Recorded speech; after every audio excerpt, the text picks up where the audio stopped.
Baik, Assalamualaikum warahmatullahi wabarakatuh.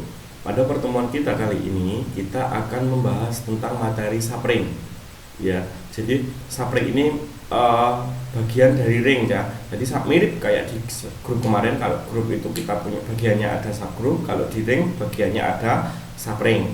Ya, baik di sini saya tuliskan dulu apa sih sebenarnya definisi dari sapring. Ya, saya tuliskan sesuai definisi umumnya dulu. Saya tulis definisi berdasarkan apa namanya yang mirip yang di buku ya, misalkan R ini adalah ring dan S adalah himpunan bagian dari ring R. Kemudian S adalah himpunan tak kosong. S disebut sapring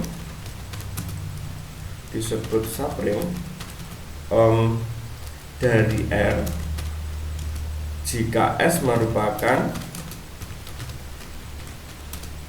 ring di bawah operasi dalam R. Ya, jadi misalkan R adalah ring dan S adalah himpunan bagian dari ring. Ya, S adalah himpunan tak kosong, ini himpunan bagian dari ring R, maksudnya ring R yang atas tadi. S adalah himpunan tak kosong, jadi ini juga tidak boleh himpunan kosong, karena kan himpunan bagian bisa jadi himpunan kosong.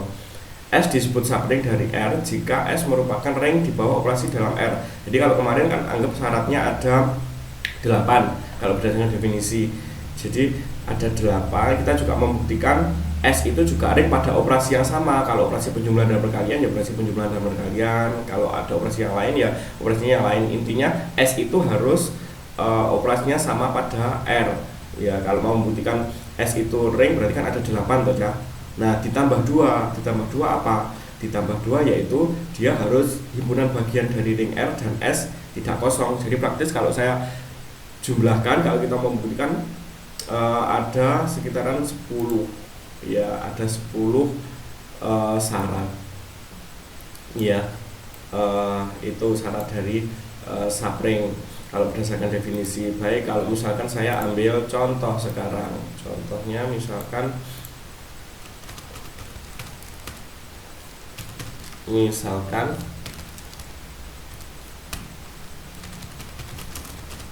diberikan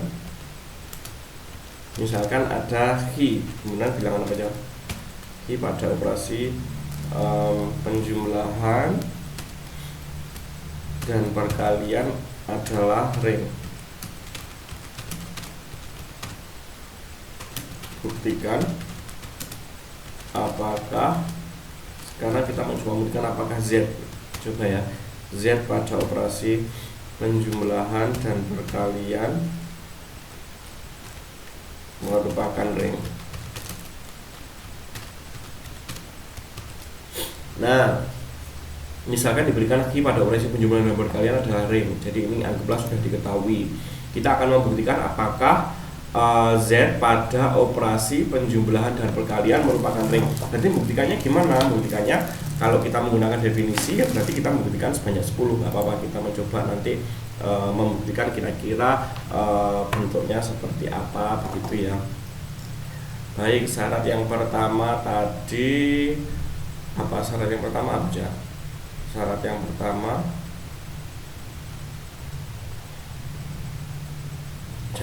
berarti Z itu adalah himpunan bagian dari Hi. Z himpunan bagian dari Hi. Ya, kalau membuktikan seperti ini gimana? Berarti ya membuktikan dengan apa? Dengan definisinya. Definisi apa? Subset atau himpunan bagian. Jadi kan untuk semua anggota Z pasti anggotanya Q toh, berarti untuk semua anggaplah AB anggotanya Z, maka untuk semua A anggotanya Z gitu ya, nggak perlu dua anggota. Untuk semua A anggotanya Z, maka A juga anggotanya V. Berarti ini kan definisi dari subset atau himpunan bagian. Kemudian syarat yang kedua Z itu tidak boleh himpunan kosong. Berarti kalau mau membuktikan dia bukan himpunan kosong gimana aja? Berarti kalau membuktikan bukan himpunan kosong ya ambil salah satu bilangan, terserah apa pokoknya entah bilangan bulat. Ambil atau pilih, boleh pilih. Misalkan pilih 3 anggota bilangan bulat. Berarti karena ada satu saja anggotanya, berarti dia pasti bukan himpunan kosong. Nah ini ini untuk membuktikan dia tidak kosong. Nah kemudian untuk selanjutnya gimana? Untuk selanjutnya ya kita membuktikan dia ring kayak kemarin ya. Yang ketiga, Z pada operasi penjumlahan dan perkalian adalah ring ya. Nah ini buktinya sebenarnya adalah apa? Ya kemarin kan ada 8. Jadi ya 8. Yang pertama apa aja kemarin? Tertutup pada operasi penjumlahan. Berarti apa? Untuk setiap A, B anggotanya Z, maka A ditambah B juga anggotanya Z. Ini sesuai definisi dari penjumlahan pada bilangan bulat. Kalau ada bilangan bulat ditambah bilangan bulat, hasilnya pasti bilangan bulat. Baik, sekarang yang kedua apa aja kemarin lah? Apa? Asosiatif ya, asosiatif pada operasi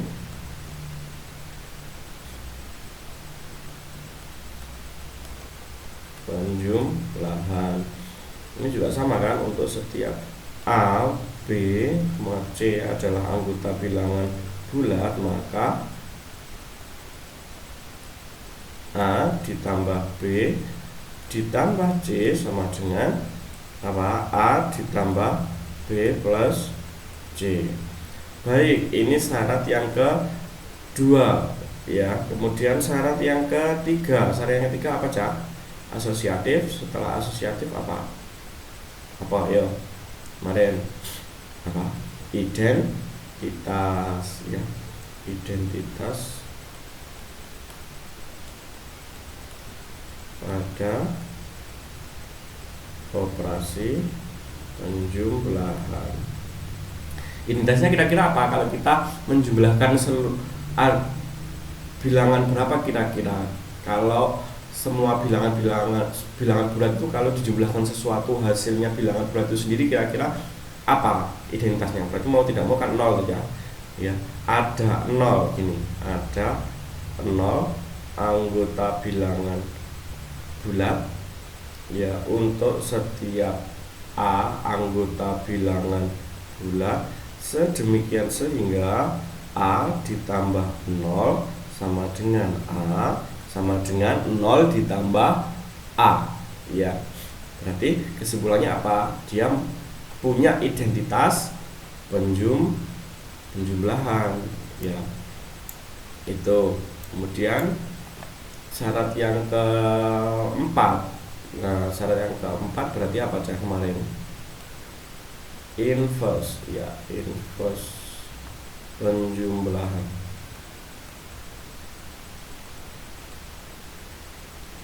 Berarti apa? Untuk setiap, kira-kira punya inverse apa tidak? Ya, kalau saya punya A, inverse-nya apa? Negatif A, anggota bilangan bulat apa tidak? Anggota bilangan bulat kan, berarti dia punya punya inverse penjumlahan ya. Untuk setiap A anggota bilangan bulat ada, nah ini inverse-nya, ada negatif A anggota bilangan bulat, sedemikian sehingga A ditambah negatif A sama dengan 0, 0 di identitas, ya sama dengan negatif A ditambah A, di mana 0 ini adalah anggota bilangan bulat, 0 sebagai identitas, karena ketika kita menjumlahkan antara unsur dengan inverse-nya, hasilnya adalah identitas, berarti dia punya inverse. Setiap A anggota Z, ya semua punya inverse. Kemudian syarat yang kelima baca kemarin apa ya, syarat yang kelima?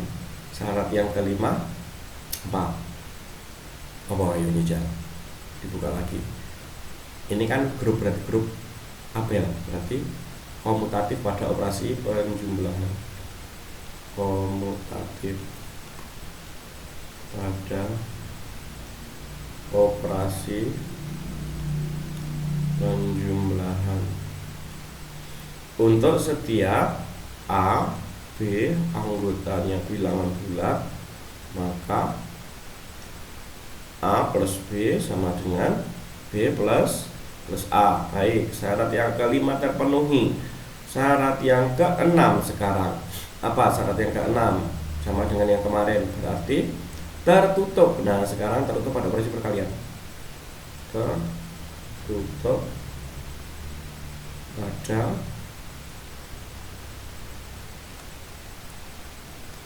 operasi perkalian.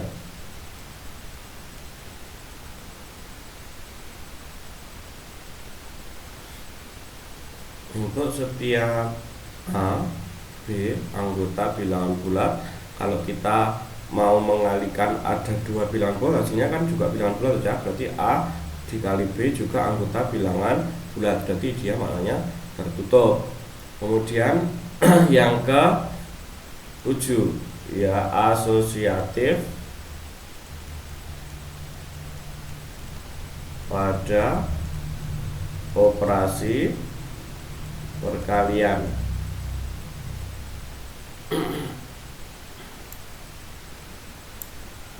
Berarti membuktikannya gimana? Membuktikannya nggak jauh beda kayak yang operasi penjumlahan. Untuk setiap A, B, C anggota bilangan bulat, maka A dikali B dikali C sama dengan ini enggak ada. A dikali B dikali C. Baik, ini syarat yang ke-7. Sekarang syarat yang ke-8. Distributif. Apa? Distributif.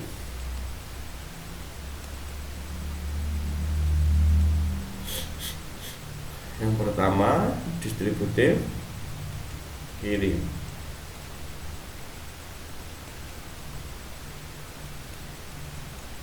Jadi kalau menggunakan distributif kiri gimana? Untuk setiap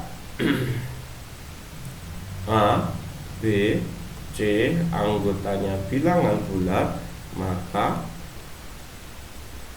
A dikali B plus C sama dengan A dikali B ditambah A dikali C. Ya, ini untuk yang distributif kiri. Kemudian sekarang distributif kanan.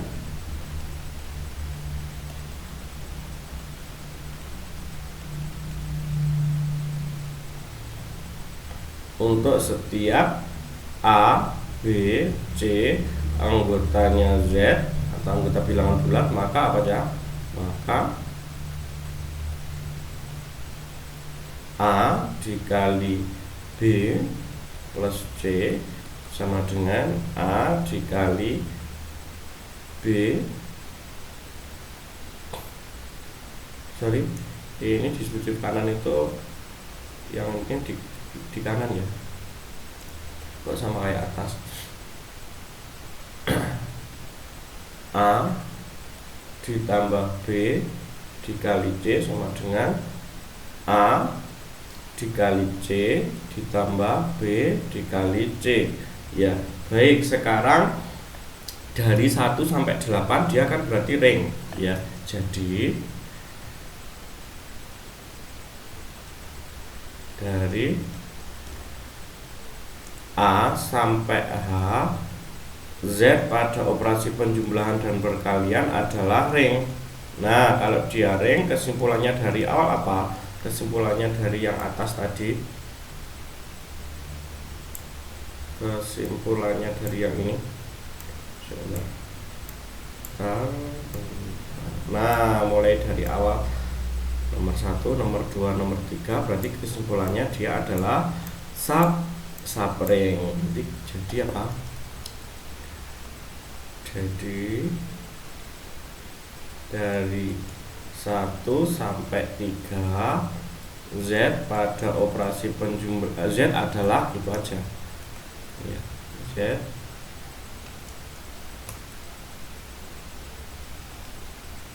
adalah subring dari Hi. Biasanya kita boleh menuliskan ini, subring itu Z adalah subring dari Hi, seperti itu ya.